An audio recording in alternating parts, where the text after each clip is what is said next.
তোর লজ্জা করে না কাজের ছেলে হয়ে বাড়ির মালিকের মেয়েকে প্রপোজ করার? তোর মতো ছোট লোকেরা টাকা পয়সার লোভে বড় লোক বাড়িতে কাজ নেয়। কি ভেবেছিস তোর মতো খ্যাত ছোট লোক গরিব কাজের ছেলেকে আমি পছন্দ করব? শালা হারামি, মুখের সামনে থেকে দূর হওয়া এখনই। অর্ক চোখ পেয়ে যায়, নিঃশ্বাস ভারী হয়ে ওঠে ওর। ঠিক তখনই শুনতে পাই, এই অর্ক, ঘুমাচ্ছিস? সকাল বাজে 8টা, কাপড়গুলো এখনো ধুইস নাই? ওঠ হারামির বাচ্চা। রাবেকা বেগমের তীক্ষ্ণ গলা কানে ঢুকতেই জেগে উঠল অর্ক। এতক্ষণ সে স্বপ্ন দেখছিল, আর কতগুলো স্বপ্নে অরণি অর্ককে বলছে অর্ক কাজের ছেলে হলেও অরণিকে খুব ভালোবাসে। তবে আজ শরীরের জ্বরে পুড়ে যাচ্ছে ওর, মাথা ঘুরে, চোখ যেন বন্ধ হয়ে আসছে বারবার। ঘরের কোনায় একটা পাতলা মাদুরের উপর শুয়েছিল সে। ওর শরীরের ভাষা বলে দিচ্ছে ওর আজ ভালো লাগছে না, কিন্তু রাবেকা বেগমের কণ্ঠে এতটুকু সহানুভূতি নেই। তখনই রাবেকা বেগম আবার গর্জে উঠে বলল, তোর মতো অলস গরিব কপাল পোড়া ছেলেটারে তো দয়া করে রাখা হইছে। আমার জামা কাপড় নষ্ট হয়ে যাচ্ছে, আর এইটা পরে পরে ঘুমাচ্ছে। ওর বলছি হারামির বাচ্চা। ঝাড়ি শুনে অর্ক উঠে বসে চক কচলাই, ঠোঁট শুকিয়ে গেছে। ধীরে ধীরে বলে, মাফ করবেন আন্টি, শরীরটা একটু খারাপ লাগছে, তাই তো উঠতে পারিনি। অর্কের কথা শুনে রাবেকার মুখ রক্তিম হয়ে ওঠে। তিনি গর্জে আবার বলে, আন্টি? বেগম সাহেবা বল ছোট লোক, আর তোর শরীর খারাপ? হ্যাঁ রে, গরিব মানুষের শরীর আবার খারাপ হয় কবে? তোদের শরীর তো কাজ নিয়ে অন্যের বাড়িতে পড়ে থাকবার জন্য, কাম করবি না, খামোকা জায়গা দখল করে রাখছিস। কথাগুলো বলে একটা কাপড়ের বালতি ছুঁড়ে মারে অর্কের দিকে। পানি ছিটকে পড়ে ওর জামাই। শরীরটা ঠান্ডে কেঁপে ওঠে, মাথা নিচু করে কাপড় তুলে নেয় সে। রাবেকা গটগট করে চলে যায়। বিশাল বাড়িটার মালিক আশরাফ চৌধুরী। আশরাফ ভিলাতে থেকে অর্ক কাজের লোক হয়ে বালতি নিয়ে সে দ্রুত ওয়াশরুমে যায়। জ্বরে গা পড়লেও সেসব নিয়ে অর্কের ভাবার সময় নেই। খুব যত্ন করে প্রায় 10-15টা কাপড় কচল, রোদে মেলে দিয়ে আবার চলে আসে রান্নাঘরের দিকে। খুব আস্তে ধীরে রান্নাঘরের দিকে হেঁটে যায় অর্ক। হঠাৎ পেছন থেকে আরান সাহেব ধমকে ওঠে, ওরে এত ধীরে হাঁটতেছোস কেন? তাড়াতাড়ি কইরা চল, চা বানাই আন। গায়ে কি শক্তি কমে গেছে তোর? জলদি চা আনবি। আশরাফের ছোট ভাই আরান তেমন কিছু করে না। অর্ক জি বলে এগিয়ে যায়। রান্নাঘরে ঢুকতেই ঝর্ণা বেগম মুখ টিপে হাসেন। তবে আজ মমতা নেই তার চোখেও। ঝর্ণা হলো আরানের বউ। মাঝে মাঝে অর্ককে সামান্য আদর করে, তবে সবসময় ঝাড়ির উপরে রাখে। ঝর্ণা বলে, তোর মুখে তো রং নাই রে, দেশলাই গাড়ির মতো হইয়ে গেছিস। আজ তুই কিছু খাইছিস? অর্ক হাসে আর বলে, না ম্যাডাম, কাল রাতেও কাজ শেষ করতে করতে ঘুমাইয়া গিয়েছিলাম, আসলে একটু কাজ। ঝর্ণা বেগম কিছু বলার আগেই অরণির গলা আসে পাশের ঘর থেকে। অরণি হলো আশরাফ সাহেবের একমাত্র মেয়ে। দেখতে যেমন সুন্দরী তেমনই বেশ অহংকার আছে। অর্ককে চিৎকার করে ডাকে, এই সার্ভেন্ট, আমার জুতা কই? কাল রাতে তোকে ধুতে বলেছিলাম। অর্ক ছুটে যায়, কিন্তু ওর গায়ে তখনও জোর। পা টুলে পড়ে যেতে যেতে সামলে নেই। অরণির সামনে আসে অর্ক। অরণি দাঁড়িয়ে ওর দিকে তাকিয়ে বলে, উফ, একটাও কাজ ঠিক মতো করতে পারে না। গরিবদের শরীরে কি শুধু পচা রক্ত থাকে? তোকে বলেছিলাম জুতা পরিষ্কার করে রেখে যাবি, যাসনি কেন? আরণির মা রত্না আর তার বোন রাবেকা বেরিয়ে আসলো। অর্ককে দেখে নাক ছিটকায় আর অরণিকে বলে, তোর বাপের কপালে এইটুকু গরিব কাজের ছেলেটাও বেশি হয়ে গেছে। রাস্তার ছেলে বলেও তো ভালো, মা মরেছে আর রেখে গেছে আরেকটা কাজ চোরা। অর্ক চুপ করে দাঁড়িয়ে থাকে। গায়ে কেউ কিছু না শুনলেও মুখের কথাই বুকে ছুরি চলে যায় তার। অর্ক জুতো জোড়া রেখে চলে যায় নিজের ঘরে।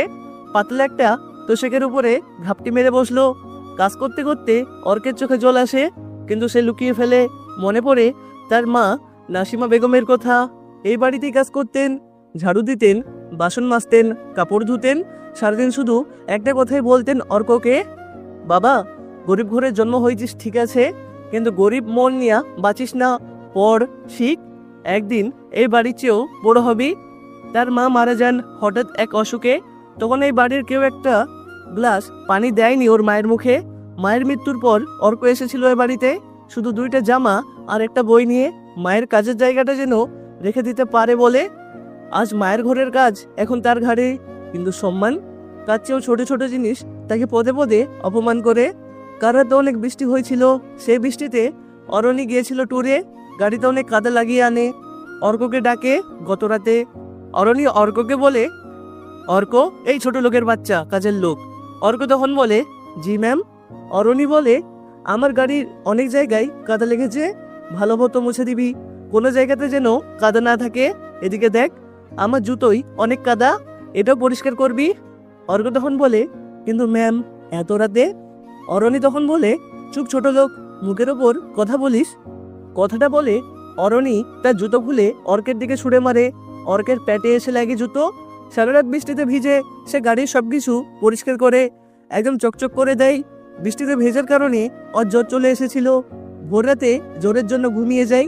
আর আজ সকালে যা হলো তা ভেবে অর্কের যেন চোখ দিয়ে জল গড়িয়ে পড়তে শুরু করেছে। অর্কের মনে পড়ে রান্নাঘরের কথা, রান্নাটাও তার করে দিতে হয়। আরও কাজের লোক আছে, সবার সাথেই এ বাড়ির মানুষেরা এমন আচরণ করে। অর্ক দুপুরে চা নিয়ে যাচ্ছিল ড্রয়িং রুমে, সেখানে অতিথিরা বসে আছে, অরণির বন্ধুরা এসেছে। অর্ক সবার দিকে, কিন্তু হঠাৎ হাতে কাপ তার। এমন সময় চায়ের কাপ পড়ে যায় অরণির বান্ধবী মিহির পায়ের উপর।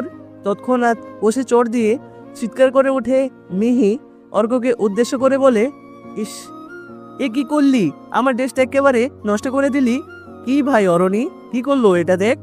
অরণি দাঁড়িয়ে অর্ককে উদ্দেশ্য করে বলে, ওরে এত সাহস তোর, মুখ দেখে তো নর্দমার পানি মনে হয়, আর তুই 20,000 টাকা দামের ড্রেস নষ্ট করে দিছিস। রত্না বেগম এগিয়ে আসে। রত্না বেগম সেই কাপ তুলে অর্কের মুখের ওপর সামনে ছুঁড়ে ফেলে বলে, চল, চায়ের জায়গায় পানি খাবি তোরা, এর চেয়ে তো কিছু আশা করাই বোকামি। আর শোন, পুরো ফ্লোর মুছবি তুই। অর্ক মাথা নিচু করে থাকে, চোখ দিয়ে পানি পড়ছে। সবাই চলে গেলে বালতি নিয়ে এসে জায়গাটা মুছতে শুরু করে। সাথে কাঁদতেছে ও। চোখের জল কেউ দেখতে পায় না, কারণ সে জানে দুঃখ দেখানোর অধিকার গরিবদের নেই। রাত হয়ে আসে, বাড়ির সবাই খাওয়া দাওয়া করে টিভির সামনে বসেছে। অর্ক তখন বাথরুম পরিষ্কার করছে। শরীরটা আর চলতে চায় না। কোনো রকমে কাজ শেষ করে সে নিজের ঘরে আসে। নিজের ঘরের কোণে এসে বসে ব্যাগ থেকে বের করে তার মায়ের ছবি আর সেই পুরনো খাতা, তাতে লেখা একটা লাইন তার মুখে ফিসফিস করে। সেখানে অর্কের মা বলেছে, তুই পারবি বাবা, আমি জানি যারা তোকে অপমান করবে একদিন তাদের কাছে তুই হবি সম্মানের নাম। অর্ক চোখ বন্ধ করে ওর মায়ের স্বপ্ন অর্ককে পূরণ করতে হবে যেভাবেই হোক। অর্ক হার মানবে না। রাতটা কেটেছে জ্বর, কষ্ট আর না বলা কান্নার সাথে। অর্ক বিছানায় ঘুমিয়ে পড়েনি ঠিকভাবে, বরং হেলান দিয়ে বসি কাটিয়েছে রাত। ভোর রাতের দিকে অর্ক খোলা খাতার উপর মাথা রেখেই কখন যে ঘুমিয়ে পড়েছিল। একদম ভোরের দিকে হালকা ঠান্ডা বাতাস এসে অর্কের বড় চুলগুলো এলোমেলো করে দিচ্ছে। কিন্তু অর্ক জানে আজ একটা বিশেষ দিন, আজ অরণির জন্মদিন, আর বাড়ি সাজানোর লোক আসবে আজ। অর্ক বাইরে আসে, প্রতিদিনের মতো সকলের জন্য চা নাস্তা বানিয়ে রেডি করে টেবিলে সাজিয়ে ফেলে। সবাই সকাল 9টার ভিতরে উঠে খাবার খায়। অর্ক সবকিছু সাজিয়ে ফেলেছে। আরনের ছেলে রোহন আসে অর্কের কাছে। অর্ককে উদ্দেশ্য করে বলে, তোকে বলেছিলাম জুতো জোড়া কালি করে দিতে, দিসনি কেন? অর্ক তখন বলে, স্যার এসব কাজ আমি। অর্কের গালে চড় দেয়, গালি দিয়ে বলে, শুয়োরের বাচ্চা, তুই করবি না তো আমি করব? মুখের উপর কথা বলিস, কাজ কর শালা। এই বলে রোহান চলে যায় সেখান থেকে। অর্ক সব জুতা কালি করতে বসে পড়ে। সারাদিন সে কাজ করে, এর ভিতরই বাড়ি সাজানো শেষ।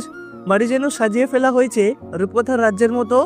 দেওয়ালে রঙিন লাইট, বিশাল কেকের অর্ডার, ফটকের সামনে কার প্যারেড। বাড়ির প্রতিটি সদস্য আজ ব্যস্ত, কিন্তু অর্ক সেও ব্যস্ত, তবে অন্যভাবে। সকাল 6টায় সে উঠে কাজ করছে। রান্নাঘরের যাবতীয় কাজ, টেবিল সাজানো, মেজো মোছা, অরণের পোষা কুকুরকে খাওয়ানো, বাগান পরিষ্কার, অতিথিদের বাসার জায়গা গুছিয়ে দেওয়া, সব দায়িত্ব যেন ওর একার কাঁধে। অর্ক রান্নাঘরে কাজ করছে এখন। রাবেকা বেগম রান্নাঘরে ঢুকে অর্ককে বলে, গেস্টরা যেন কিছু নিয়ে অভিযোগ না করে, ভুল করলি তোর আজ কপাল ফাটবে, বুঝলি তো অর্ক? সব কাজ ঠিকমতো হওয়া চাই। অর্ক মাথা নিচু করে, জি ম্যাডাম। ঝর্ণা বেগম পাশ থেকে বলে উঠেন, বাবা একটুও বসিস না, ওই ঘরে 3টা ফ্রুট বল লাগবে, সেদিকটাও দেখে নিবি। অর্ক দৌড়ে যায়। শরীরটা আজও দুর্বল, কিন্তু ভিতরের এক অদৃশ্য শক্তি তাকে টেনে নিয়ে যাচ্ছে। চোখে ঘুম নেই, পেটে খাবার নেই, কিন্তু তবুও দেখ তো ভুলে নেই ওর। সে জানে যদি একটা ভুল হয় তবে আজ শুধু কথা নয়, গায়ে হাত পড়বে অনেক বেশি। বিকেল 5টার দিকে বাড়ির সামনের উঠোন রঙিন রূপ নিয়েছে। অতিথিরা আসতে শুরু করেছে। গাড়ি থেকে নামছে সুসজ্জিত মানুষ। দামি পারফিউমের গন্ধে বাতাস ভারী।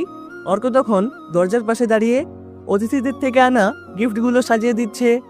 অরণির বান্ধবী মিহুও এসেছে, সাথে এসেছে আরও নাম না জানা অতিথিরা। বিজনেস আইকন আরশাদের মেয়ের জন্মদিনে এমপি এসেছে। এমপির মেয়ে ফারিয়া অর্কের দিকে তাকাই। আজকে অর্ককে খুব কম দাম দিয়ে নতুন শার্ট আর প্যান্ট কিনে দিয়েছিল, সেটাই ও পরেছে। বেশ ভালোই মানিয়েছে। সাদা ঢিলা সাথে কালো প্যান্ট, চুলগুলো নিজস্ব স্টাইল করা। ফারিয়া অর্ককে দেখে মিহি বলে, ওদিকে তাকাও না, ওটা কাজের লোক। ফারিয়া হাসতে হাসতে মিহিকে বলে, এই ছেলেটা সার্ভেন্ট, একদম সিনেমার এক্সট্রা নায়কদের মতো লাগছে। অরণির এক বান্ধবী তখন বলে ওঠে, উফ, ওর জামাটার দিকে তো তাকানো যায় না, রং এমন যেন হাজারবার ধোয়া হয়েছে। অরণি সেই সময় ঢুকছে লাল গাউনে, চোখে সোনালি ছায়া, ঠোঁটে হালকা লিপস্টিক। এক ঝলক দেখি বোঝা যায় এ বাড়ির রাজকন্যা সে। অর্ক তাকিয়ে থাকে একটু, কিন্তু দ্রুত চোখ সরিয়ে নেয়। জানে এই দৃষ্টি যদি কারো চোখে পড়ে তার আজকের দিনটাই শেষ। তবু লুকিয়ে দেখে অর্কের থেকে অরণি 1-1.5 বছরের ছোট হবে। অর্ক অরণিকে আজকে দেখে চোখ সরাতে পারছে না, তবুও জোর করে চোখ সরাতে হবে তার। কেউ জানলে তার মৃত্যু নিশ্চিত। তবুও মনে মনে অর্ক বলে ওঠে, শুভ জন্মদিন অরণি। অরণি ইশারায় অর্ককে ডাক দেয়। অর্ক অরণির সামনে এসে দাঁড়ালো। অরণি হঠাৎ বলে ওঠে, এই অর্ক, কেক কাটা হবে 6টায়, টেবিল সাজানো শেষ হয়নি এখনো। কেন, তোর মাথা ঠিক আছে? ওদিকে দেখ, টেবিলে চেয়ার নেই, ফলের বোল কোথায়?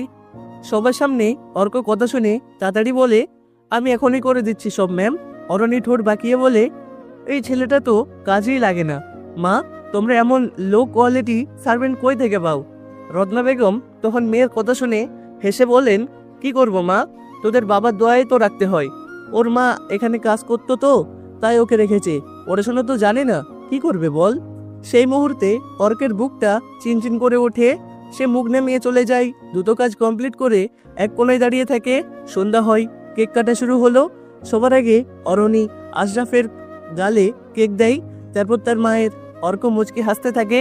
পার্টি শুরু হয় কিছু সময় পরেই। মিউজিক, ড্রিঙ্কস সব কিছু আছে। পার্টির মাঝখানে এক সময় একজন অতিথি কফি চাই। অর্ক কিচেনে গিয়ে কফি বানিয়ে নিয়ে আসে, কিন্তু ভিতরের অস্থিরতা, অরণির দেখার স্বাদ, টেনশন আর ক্লান্তিতে হাত কাঁপছে আজকেও। কফির কাপ রেখে দিতে গিয়ে হঠাৎ কাপে সামান্য কফি ছিটকে পড়ে টেবিলের কাপড়ে।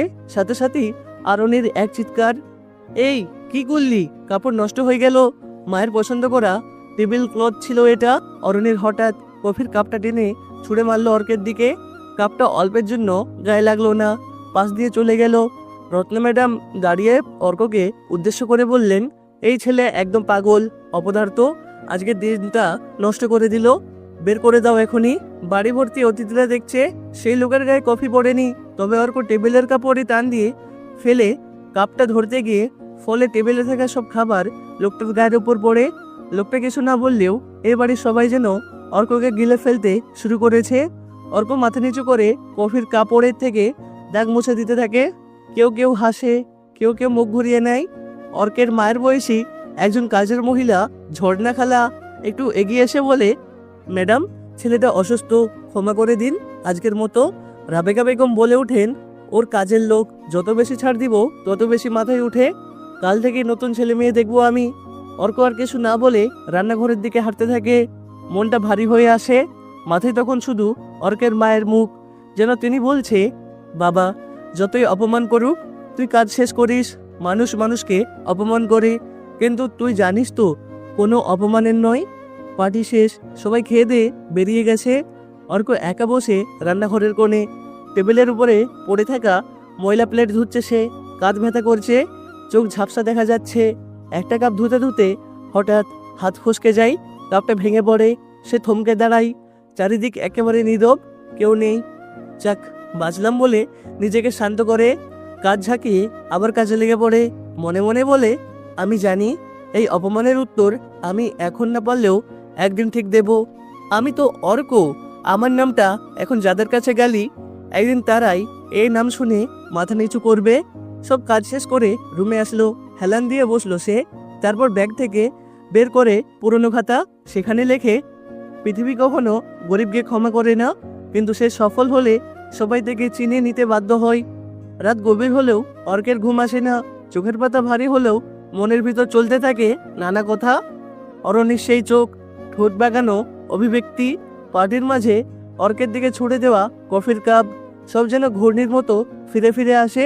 কিন্তু এর মধ্যেও তার বুকের ভেতর এক অসহায় আবেগ ধীরে ধীরে নড়াচড়া দিয়ে ওঠে, যেটার নাম ভালোবাসা। অর্ক জানে এটা ঠিক নয়, এটা ভালোবাসা একতরফা, অসম্ভব, অসম। কিন্তু তাও সে পারে না নিজেকে থামাতে। হয়তো অরণির চোখে তার প্রতি ঘৃণা থাকলেও তার মায়াবী চেহারা, কথা বলার ভঙ্গি, চোখের ভাষা, সবাই যেন অর্কের ভেতর এক অদ্ভুত আলোড়ন তোলে। পরের দিন সকাল, বাড়ির সবাই ব্যস্ত। রাবেকা বেগম টিফিন প্যাক করছেন, ঝর্ণা খালা খাবার তৈরি করছেন। অর্ক সেই আগের মতো কাজ করছে, মাথা নিচু করে, শব্দ না করে। কিন্তু আজ ভেতরে কিছু একটা বদলেছে। অর্ক জানে আজ তাকে কিছু বলতে হবে। আজ সে সাহস করে বলবে তার মনের কথা অরণিকে। কারণ অর্কের একটা লক্ষ্য আছে, আর সেই লক্ষ্যে পৌঁছাতে হলে অর্কের এই কঠিন সিদ্ধান্ত নিতেই হবে। সে বাড়ির লোকেরা তাকে অপমান করে, গালি দেয়, সবার সামনে ছোট করে। তাদের একমাত্র মেয়েকে ভালোবেসে সে অপরাধ করেছে কিনা জানি না, শুধু জানে এটা তার হৃদয়ের সত্য। অরণি আজ একটু তাড়াতাড়ি উঠেছে, ভার্সিটিতে যেতে হবে ওর আজ, ক্লাস আছে। সে রুমে বসে চুল বাঁধছে, পাশে রেখা পারফিউম থেকে হালকা একটা সুগন্ধ ছড়াচ্ছে। অর্ক ট্রে হাতে ওর রুমে ঢুকে চা দিয়ে যেতে, কিন্তু আজ সে থেমে যায় দরজার কাছে। গলা শুকিয়ে আসে, হৃৎপিণ্ড ধকধক করে অরণিকে দেখে। অর্ক দরজা থেকে অরণিকে উদ্দেশ্য করে বলে, আসতে পারি ম্যাম? অরণি তখন বলে, আসো, চা রেখে যাও। অর্ক ধীরে ধীরে এগিয়ে যায়, কিন্তু ট্রে রাখার পর সে নড়ছে না দেখে অরণি তখন অর্ককে উদ্দেশ্য করে বলে, আর কিছু বলবি? অর্ক তখন বলে, জি ম্যাম। অরণি বলে, হ্যাঁ বল। অর্ক সাহস করে বলে, আমি কিছু বলতে চাই আপনাকে। অরণি ভ্রু কুঁচকে তাকায়, তারপর বলে, তুই আমাকে হঠাৎ এভাবে বলছিস কেন? যাই হোক, কি বলবি বল। অর্ক অরণির কথা শুনে তার চোখে চোখ রাখে, কাপা গলায় বলে, আমি আপনাকে, মানে তোমাকে ভালোবাসি অরণি। অনেকদিন ধরে বলার সাহস পাইনি, আজ বলতে পারলাম। এক সেকেন্ডের নিস্তব্ধতা, এরপর যেন আগুন জ্বলে ওঠে অরণির চোখে। অরণি রাগী গলায় বলে, তুই কি বললি? তুই আমাকে কি বললি? ভালোবাসা? তুই, তোর মতো একটা নোংরা, গরিব, অশিক্ষিত কাজের ছেলে সাহস পাই আমাকে ভালোবাসার কথা বলতে? তার চিৎকার শুনে রুমে সবাই ঢুকে পড়ে। রত্না বেগম, রাবেকা বেগম, তানবীর ভাইয়া, সালাম কাকা, রোহান, সবার চেহারায় বিস্ময়। রত্না বেগম বলেন, কি হয়েছে অরণি? অরণি তখন পাশ থেকে বলেন, মা, ও কাজের ছেলে হয়ে আমাকে আজকে ভালোবাসি কথা বলতে এসেছে। রত্না বেগম বলেন, কি? ওকে ধর। এ কি কথা বলছে রে এই ছেলে? তুই সাহস পেলি কই? পাশ থেকে রুহান বলে, এই ছেলেটা পাগল হয়ে গেছে মনে হয়, মারো একখান। সাথে সাথেই অর্ককে চড়, থাপ্পড়, ধাক্কা দিয়ে ফেলে দেওয়া হয় মেঝেতে। ওর মুখ দিয়ে রক্ত পড়ে। রাবেকা বেগম তখন বলেন, বাড়ির মেয়ের দিকে নজর, তুই কি নিজের জায়গা ভুলে গেছিস? তোর মায়ের মতো দেখো রাস্তায় ধরে ফেলে দিব। অরিনী তখন পাশ থেকে বলেন, হারামির বাচ্চা, আমাকে প্রপোজ করেছে, ওর অত বড় সাহস? আমার নখের যোগ্যতা নয় তুই? তোর আছে না পড়াশোনা, না আছে টাকা, তোর পরিচয় দেওয়ার মতো কিছুই নেই, আসছিস প্রপোজ করতে? তোমরা দাঁড়িয়ে কেন, মারো কুত্তাটাকে। এরপর আর কোনো কথা নয়। অর্ককে বাড়ির সব ছেলেরা এগিয়ে এসে মারতে থাকে, প্রায় আদমর অবস্থায় রাখে অর্ককে। সেদিন দুপুরে অর্ককে ঘরের জিনিসপত্র সহ বাড়ি থেকে বের করে দেওয়া হয়। ঝর্ণা খালাও কিছু করতে পারে না, তার চোখে জল, কিন্তু কণ্ঠ রুদ্ধ। রাস্তায় এসে পড়ে অর্ক। দারোয়ানও এই সুযোগে দুটো লাথি দেয় অর্ককে। হাত পা মুখ ফেটে গিয়ে রক্ত বের হয়ে যায় অনেক। অর্কের হাতে ছোট একটা ব্যাগ, কিছু জামা কাপড়, আর সেই পুরনো খাতা। মুখে এক ফোঁটা শব্দ নেই, শুধু চোখের কোণ বেয়ে অশ্রু গড়িয়ে পড়ছে। কিন্তু সে তা মুছে ফেলে, কারণ সে জানে এখানে কার না দুর্বলতা। সবাই গেটের কাছে দাঁড়িয়ে। রাবেকা বেগম তখন বাজখাই গলায় বলেন, এবার যদি তোর ছায়াও দেখি এ বাড়ির আশেপাশে, পুলিশ ডেকে ধরিয়ে দেব। তুই তো একটা বিষাক্ত সাপ। পাশ থেকে অরণি বলে, তুই ভুলে যাস না তুই কাজের ছেলে অর্ক, তোর জায়গা গেটের বাইরে, আমাদের সামনে দাঁড়ানোরও সাহস নেই তোর। এই বাড়িতে কাজ করে খেতিস, খেতে যেতে খাইতি, পড়তি, যা ভাগ, রাস্তার কুকুর কোথাকার। অর্ক আর দাঁড়ায় না, খোঁড়াতে খোঁড়াতে রক্ত মুছতে মুছতে সেখান থেকে চলে আসে। দিন পেরিয়ে রাত আসে। সে সারাদিন ফ্লাইওভারের ভিতরে শুয়েছিল। এখন রাত, ঢাকার রাস্তায় রাত নেমে আসছে। গায়ে জ্বর, হাতে ব্যাগ, পকেটে টাকা নেই। অর্ক হাঁটছে, পা কাঁপে, কিন্তু চোখে ভয় নেই। শুধু একটাই ভাবনা, শুধু একটাই ভাবনা, সে কেবল ভালোবেসেছিল। কিন্তু তা যেন ছিল সবচেয়ে বড় অপরাধ। একটা বন্ধ দোকানের সামনে বসে পড়েছে, কাঁধে ব্যাগ রেখে হালকা নিঃশ্বাস ফেলে বাটন মোবাইলটা বের করে মার সেই পুরনো ছবি দেখে চোখে জল আসে, কিন্তু এবার সে তা আর লুকায় না। মুখ খুলে বলে, মা, আমি সত্যিই খুব ছোট। তুমি বলেছিলে বড় হতে, সম্মান অর্জন করতে। আজ আমি শুধু ভালোবেসে অপরাধ করে ফেলেছি, কিন্তু দেখো, একদিন এই অপমানের উত্তর আমি দেব। আমি অর্ক, গরিবের ছেলে, কিন্তু একদিন আমি নিজেই হব এই শহরের গল্প। 8 বছর বয়স আমার, তুমি মারা গেলে মা, তোমার জায়গাতে আমি কাজ করতে শুরু করি। এবার হবে অন্য এক গল্প মা।